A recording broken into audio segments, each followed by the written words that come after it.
त्रिपुरा में चुनाव तारीखों की घोषणा के साथ ही जहां हिंसा बढ़ गई है, वहीं हिंसा की शिकायतें मिलने के बाद चुनाव आयोग सख्ती बरत रही है। इस सिलसिले में चुनाव आयोग ने अपने 3 पर्यवेक्षकों को बीती रात ही अगरतला भेजा। चुनाव आयोग की ओर से नियुक्त 3 विशेष पर्यवेक्षक त्रिपुरा में चल रही चुनावी गतिविधियों पर नजर रखने के लिए बीती रात ही यहां पहुंचे। ईसीआई ने शुक्रवार को कांग्रेस की एक रैली पर हमले में 32 कार्यकर्ताओं के घायल होने और विपक्षी टिपरा मोथा के एक समर्थक की हत्या की रिपोर्ट मिलने के बाद इन पर्यवेक्षकों की नियुक्ति की थी। ईसीआई ने कर्नाटक के 1985 बैच के एक सेवानिवृत्त आईएएस अधिकारी योगेंद्र त्रिपाठी को राज्य में चुनाव अधिकारियों के प्रशासनिक कामकाज की निगरानी करने और सभी राजनीतिक दलों के लिए एक समान अवसर सुनिश्चित करने के लिए एक सामान्य विशेष पर्यवेक्षक के रूप में नियुक्त किया है। ईसीआई ने राज्य में पुलिस के सक्रिय कामकाज और केंद्रीय अर्धसैनिक बलों की उचित तैनाती सुनिश्चित करने के लिए मध्य प्रदेश के 1984 बैच के एक सेवानिवृत्त आईपीएस अधिकारी को विशेष पुलिस पर्यवेक्षक के रूप में भी नियुक्त किया है। वोट खरीदने के लिए नकदी और अन्य प्रलोभनों के बड़े पैमाने पर जमावड़े के आरोप के आधार पर ईसीआई ने 1983 बैच के आईआरएस अधिकारी बी मुल्ली को विशेष व्यय पर्यवेक्षक के रूप में नियुक्त किया है। वहीं केंद्रीय पर्यवेक्षक आज सुबह नागरिक और पुलिस प्रशासन दोनों के राज्य स्तरीय चुनाव अधिकारियों से मुलाकात करेंगे। इसके बाद वीडियो कॉन्फ्रेंसिंग के जरिए जिलाधिकारियों, पुलिस अधीक्षकों और जिला स्तरीय नोडल अधिकारियों के साथ बातचीत होगी।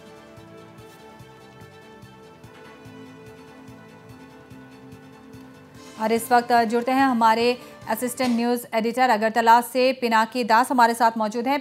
पिनाकी, सबसे पहले जानना चाहेंगे कि टिपरा मोथा ने इस वक्त जिस तरह से एक अलग ही अपना फॉर्मूला यहाँ पर लागू कर दिया है, अपना फॉर्मूला रखा है कि राज्य के अंदर ही राज्य की मांग की गई है, क्या यह संभव है? किस तरह से यह संभव है?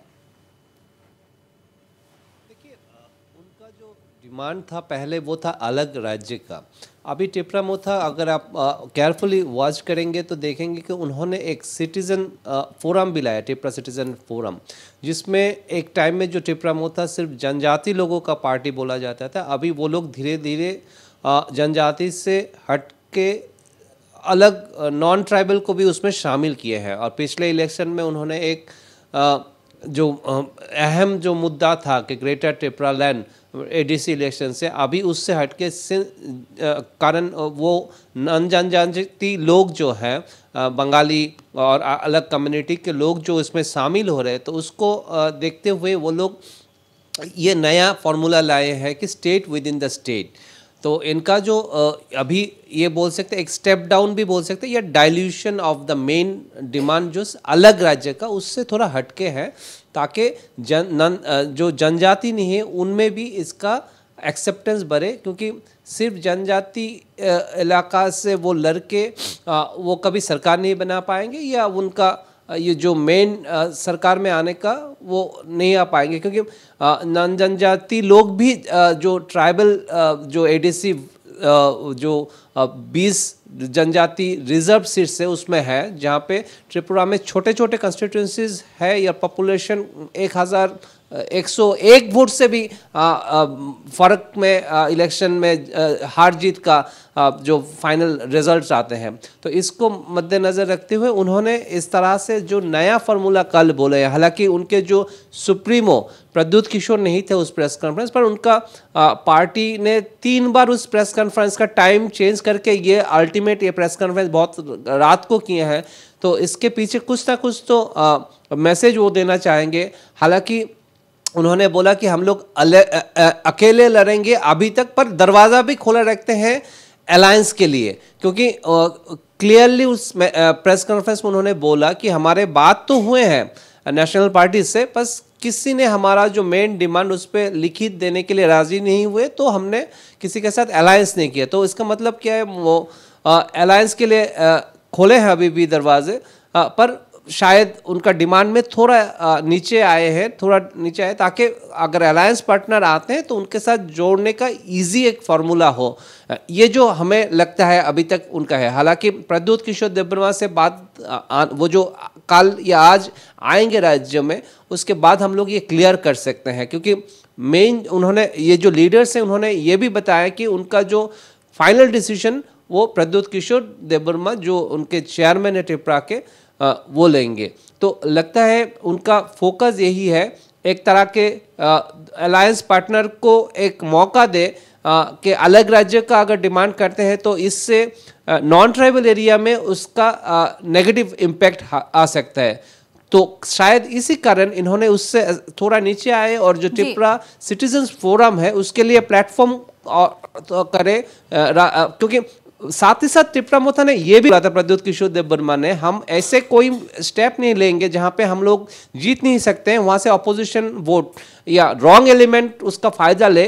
उन्होंने ये बोला है और हिंट्स दिया है कि डेमोक्रेटिक सेकुलर और constitution rule of law Tripura में रहे। तो इसे त्रिपुरा मोर्चा के सिर्फ एक रणनीति कह सकते हैं। और आपसे जानना चाहेंगे कि इस तरह से अगर त्रिपुरा लैंड की मांग को एक अलग मोड़ दिया गया है, एक अलग दाव खेल के साथ यहाँ पर रखा गया है, अब क्या त्रिपुरा लैंड की मांग कर रहे वे जो लोग थे उनका अब साथ मिलना संभव है? क्या उनकी प्रतिक्रिया कुछ सामने आई है? क्या उनसे कोई बात हो सकी है? आपसे जानना चाहेंगे बिल्कुल संक्षेप में। नहीं, उनके जो लीडर्स है उनका क्लियर मैसेज है कि गुवाहाटी में उन बात हुआ है चीफ मिनिस्टर डॉक्टर हिमंत विश्व शर्मा से, उन्होंने क्लियर मैसेज दिया है, पर उनके साथ फाइनलाइज कुछ नहीं हो पाया।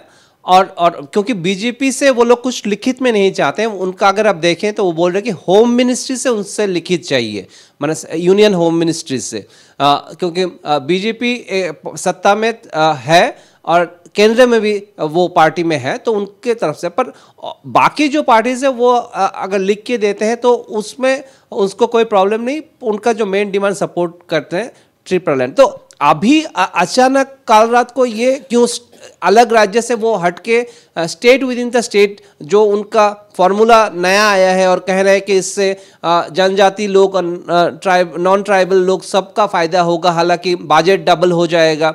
अचानक ये सवाल आया है क्योंकि इलेक्शन से पहले ये एक नया स्ट्रेटेजी त्रिपुरा मोर्चा का है ताकि they can be an impactful party. सिर्फ 20 जो ट्राइबल जनजाति के लिए आरक्षित कॉन्स्टिट्यूएंसी उससे बाहर भी वो लोग उनका इम्पैक्ट रहे, क्योंकि उनका कहना है कि अच्छा रिस्पॉन्स मिल रहा है जो त्रिपुरा सिटीजन्स फोरम के लिए, तो उनके लिए ये प्लेटफॉर्म शायद खड़ा करने के लिए और अलायंस में कोई आना चाहे तो उनको एक मौका देने के लिए शायद ये स्ट्रैटेजी उन्होंने लिया होगा। हालांकि प्रद्युत किशोर कैन फाइनलाइज कि वो क्यों क्या चाहते हैं वो। जी, इस पर आगे क्या होगा यह देखने लायक होगा। लेकिन यहाँ एक और बात आपसे जानना चाहेंगे, आपसे, हमारे पास वक्त की भी काफ़ी कमी है, जल्द ही आपसे जानना चाहेंगे कि जिस तरह से अब ईसीआई ने विशेष पर्यवेक्षकों को यहाँ नियुक्त किया है और जिस तरह से वहाँ के हालात हैं, राजनीतिक हिंसा लगातार देखी जा रही है, किस तरह से बदलाव की कोशिश की जाएगी?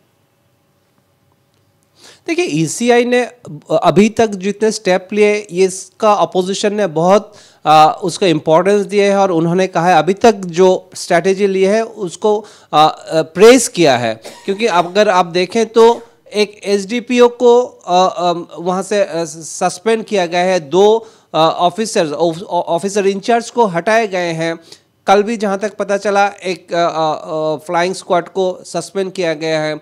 और कल जो बीजेपी के एक ऑफिस में आग लगने का हुआ था, तो उसी वक्त विद इन फ्यू मिनट्स वहाँ पे खबर मिलने के बाद पुलिस और ईसीआई की टीम पहुँच गए थे। तो अपोजिशन और लोगों में वो कॉन्फिडेंस लाना चाहते हैं कि ईसीआई बहुत एक्टिव है और पुलिस का भी एक्टिविटी, जिनके अगेंस्ट में एक टाइम अपोजिशन अलायंस एलिगेशन ला रहे थे कि वो पार्टी के जो सत्ता में है उनका इशारे से चलता है, अभी पुलिस भी बहुत एक्टिव हो गए त्रिपुरा में अगर देखें। और इवन एक काउंसिलर जो अगरतला म्यूनिसिपल, उनको अरेस्ट कर दिया रूलिंग पार्टी का। तो इससे क्या मैसेज देते हैं कि police is active, ECI is very active और लोगों में कॉन्फिडेंस लाना है, अच्छी तरह से शांतिपूर्वक इलेक्शन हो और लोग काफ़ी मात्रा में निकल के आए और त्रिपुरा का जो रिकॉर्ड है उसको तोड़े। और ईसीआई ने भी 0 पोल वायलेंस का स्ट्रैटेजी लिया है, उन्होंने घोषणा भी किया है। ये है मेन जो अभी तक, और अपोजिशन भी बहुत खुश है इसको लेके।